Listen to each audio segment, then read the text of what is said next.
Serikali imeendelea kuratibu vikao vya kamati za pamoja kati ya serikali ya Jamhuri ya Muungano wa Tanzania na serikali ya Mapinduzi Zanzibar kwa ajili ya kushughulikia masuala ya muungano katika mwaka wa fedha 2024/25.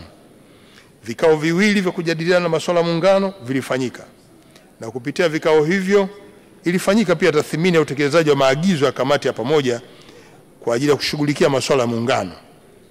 Mheshimiwa Naibu Spika, sote tunafahamu kwamba tarehe 26 Aprili 2025 kwa maana ya mwaka huu, mwezi huu, nchi yetu itaadhimisha miaka 61 ya muungano wetu.